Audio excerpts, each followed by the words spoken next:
और अब खबरें विस्तार से। सबसे पहले बात कंप्यूटर बाबा की। कंप्यूटर बाबा की मुश्किलें कम होने का नाम नहीं ले रही। फिलहाल कंप्यूटर बाबा जेल में ही रहेंगे। बाबा के खिलाफ पंचायत सचिव की शिकायत पर एक और केस दर्ज किया गया है। इस केस को लेकर पुलिस ने जेल जाकर कंप्यूटर बाबा की गिरफ्तारी ली। इससे पहले इंदौर सेंट्रल जेल में बंद कंप्यूटर बाबा को जमानत मिल गई थी। एसडीएम कोर्ट ने सशर्त 5 लाख की बैंक गारंटी पर जमानत के आदेश दिए थे। इंदौर के नजदीक गोमटगिरी इलाके में अवैध निर्माण के कारण आश्रम गिराने का विरोध करने पर बाबा समेत 7 समर्थक गिरफ्तार किए गए थे।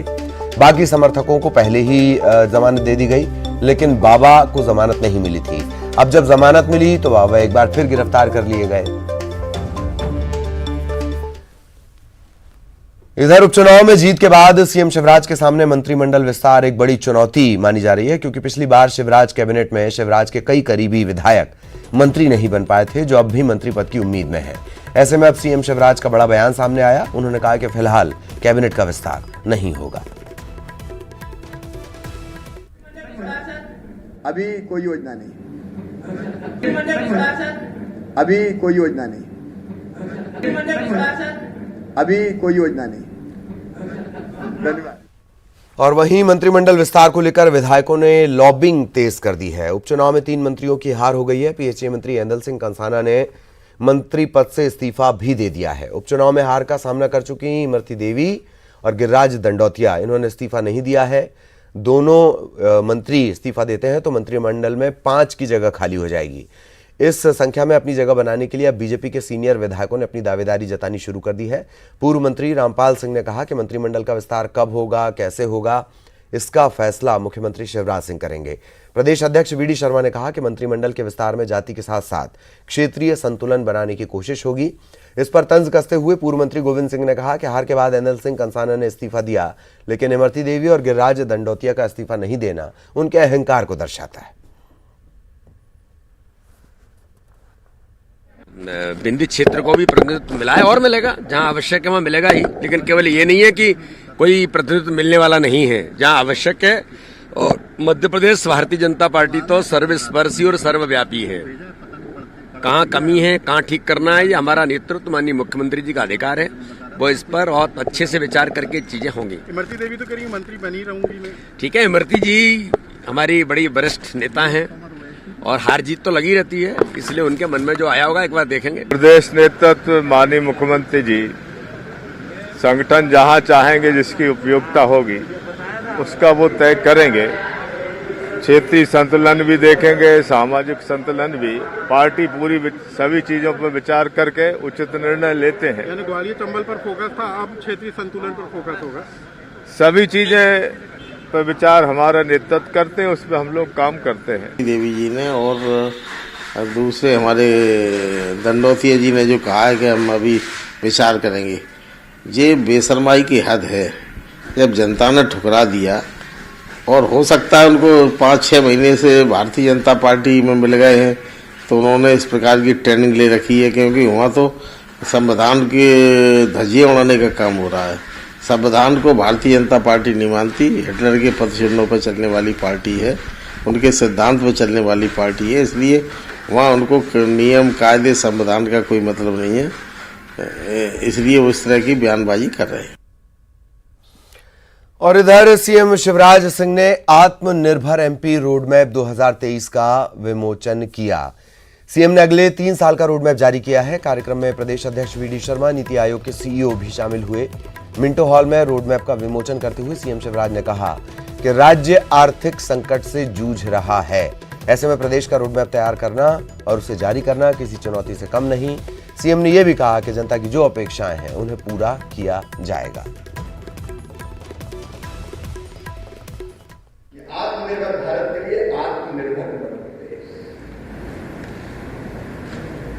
पर आज वो पद आया है जब हम आत्मनिर्भर मध्य प्रदेश के रोड मैप को जनता के सामने प्रस्तुत कर रहे हैं, लोकार्पित कर रहे हैं। इस संकल्पबद्धता के साथ मैं स्वयं, मेरे माननीय मंत्रीगण, मेरे अधिकारीगण अपनी जनता के साथ मिलकर इसको अच्छा सा जमीन पर उतारकर मध्य प्रदेश को देश के नंबर 1 के राज्यों की श्रेणी में शुमार कर रहे हैं।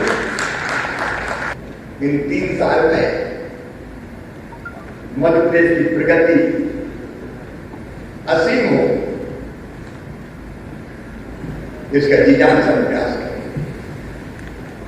प्रधानमंत्री जी हमारी प्रेरणा, उन्हीं की प्रेरणा से हमने आत्मनिर्भर मध्य प्रदेश के लिए प्रोग्राम तैयार किया है।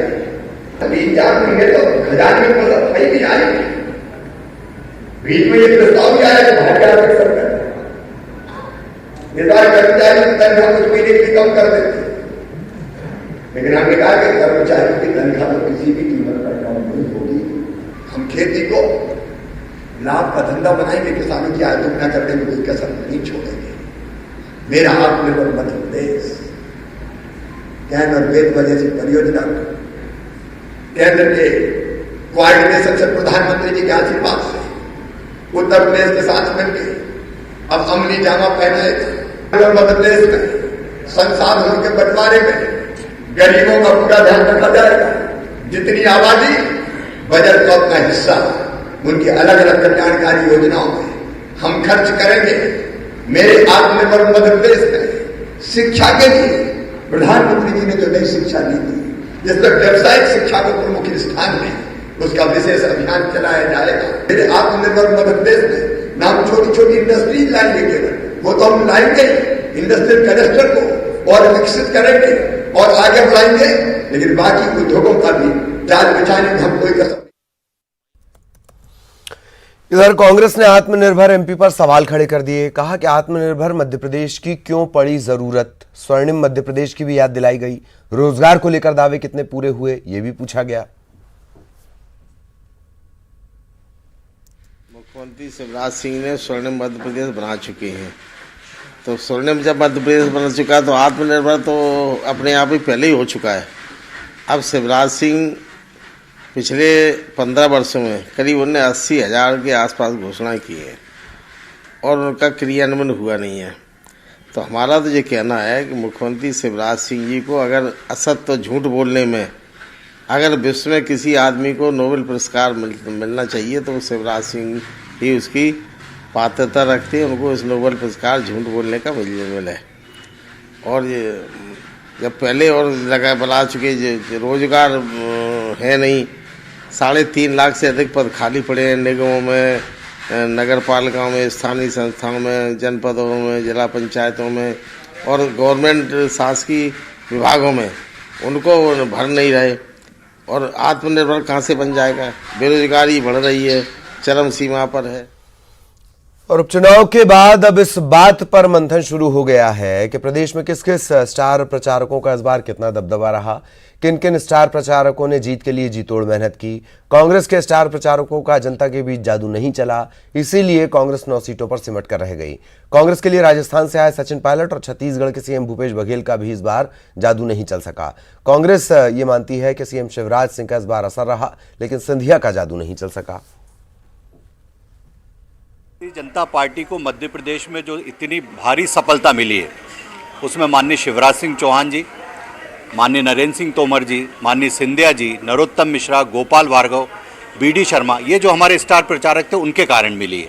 और कांग्रेस में तो एकला चलो कमलनाथ थे, उसके बाद उनने पूरे स्टार प्रचारकों को घर बिठा लिया था, फिर कुछ प्रवासी पक्षियों को बुलाया था। उन प्रवासी पक्षी चाहे सचिन पायलट हों, चाहे भूपेश बघेल हों, छत्तीसगढ़ के मुख्यमंत्री, इनका कोई मध्य प्रदेश में असर नहीं पड़ा, क्योंकि जनता को मालूम है कि प्रवासी पक्षी आएंगे, अपना काम करेंगे, दाना चुगेंगे और उड़। देखिए, मुरैना और ग्वालियर में सिंधिया जी का जो क्षेत्र कहलाता, वहाँ सचिन पायलट का बहुत असर पड़ा। सचिन पायलट ने गुर्जरों का जो हमारा वोटर था उसके ऊपर असर डाला और उससे काफ़ी सीटों पर हमको फ़ायदा हुआ। सिंधिया जी का और शिवराज जी का वहाँ पर बिल्कुल असर नहीं पड़ा, मुरैना में और ग्वालियर में। बाकी जगह शिवराज जी का असर पड़ा, लेकिन सिंधिया जी का असर जैसे कुल मिला के अपन देखते हैं पूरे 29 सीटों पर, तो मैं समझता हूँ बहुत कम जगह ऐसी होगी जहाँ सिंधिया जी का असर पड़ा होगा। और कांग्रेस को उपचुनाव में मिली हार के बाद अब आत्ममंथन की बात कही जा रही है। उपचुनाव में हार को लेकर कांग्रेस ने उम्मीदवारों और विधानसभा प्रभारियों से गोपनीय रिपोर्ट के साथ साथ उपचुनाव में नुकसान पहुंचाने वाले नेता और कारणों को लेकर भी साक्ष्यों के साथ रिपोर्ट मांगी है, सबूतों के साथ रिपोर्ट मांगी है। पार्टी के नेता मानक अग्रवाल का भी मानना है कि कांग्रेस को आत्ममंथन करने की जरूरत है। गोपनीय नहीं, सार्वजनिक मांगी है और अगर वो गोपनीय रखना चाहता होगा तो गोपनीय रख लेंगे उसको। उन्होंने ये कहा ऐसी कोई गोपनीय रिपोर्ट नहीं, सार्वजनिक और सच्ची रिपोर्ट उन्होंने मांगी। उन्होंने कहा कि अगर आप जो है किसी को जबरन फंसाने के लिए, आपका अपोनेंट है उसको घेरने के लिए आप कोई गलत सलत रिपोर्ट देंगे तो स्वीकार नहीं होगी, और ये सच्ची बात है। उनसे ये कहा है कि रिपोर्ट सच्ची होना चाहिए। कांग्रेस में आत्ममंथन बहुत जरूरी है। किन किन कारणों से कांग्रेस पार्टी हारी। जनता ने हमें 5 साल के लिए मध्य प्रदेश में बैठाला था। हम 5 साल तक सरकार चलाने की जवाबदारी हमारी थी। जो भी कारण हो उस पर आत्ममंथन होना चाहिए, और ये आत्ममंथन बड़े लेवल पर होना चाहिए, और इसकी समीक्षा निश्चित रूप से कांग्रेस हाईकमान को करनी चाहिए, क्योंकि कांग्रेस हाईकमान जब समीक्षा करेगा तो सारे तथ्य उसके सामने आ जाएंगे, और जो भी इसमें दोषी हो उसके खिलाफ कांग्रेस हाईकमान को कार्रवाई करनी चाहिए। और ब्रेक के बाद खबर उमरिया से। उमरिया में मामूली राशन दुकान चलाने वाला सहकारी समिति का प्रबंधक करोड़ों का आसामी निकला। चौंकाने वाला खुलासा ईओडब्ल्यू रीवा की छापे की कार्रवाई के बाद सामने आया। पूरा मामला मानपुर तहसील के सहकारी समिति सिगुड़ी का है। प्रबंधक रामसुमन गुप्ता इसका नाम है। महज 10,000 रुपए का इसका वेतन, बावजूद इसके करोड़ों रुपए की संपत्ति इसने अर्जित कर रखी थी। शिकायत के बाद ईओडब्ल्यू ने करोड़ों के आसामी पर शिकंजा कसना शुरू कर दिया है। पोस्ट इकाई रीवा को शिकायती आवेदन पत्र प्राप्त होने के बाद मामला पंजीबद्ध किया गया। पंजीबद्ध किए जाने के पश्चात आज छापे की कार्रवाई की गई। छापे की कार्रवाई में आरोपी श्री राम सुमन गुप्ता ग्राम पतौर के घर पर छापा मारा गया, जो फिलहाल समिति प्रबंधक के रूप में समिति सिगुड़ी में पदस्थ है।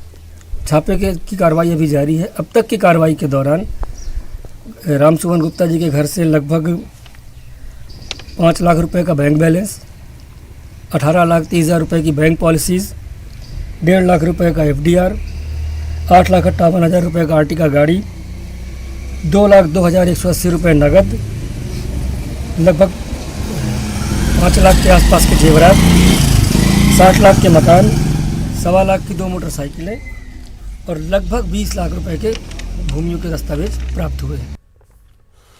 त्योहारों के चलते खाद्य विभाग लगातार एक्शन में है। मिलावटखोरों के खिलाफ सख्त कार्रवाई की जा रही है। मुरैना के अंबाह में नकली दूध बनाने वाली फैक्ट्री का भंडाफोड़ हुआ है। खाद्य विभाग और STF की कार्रवाई में तकरीबन 20 लाख का सामान जब्त हुआ। जहां छापा पड़ा वो गोदाम सोनू अग्रवाल का था। यहां से maltodextrin powder, RM chemical, hydrogen, sorbitol, रेंजी इनकी जब्ती हुई है।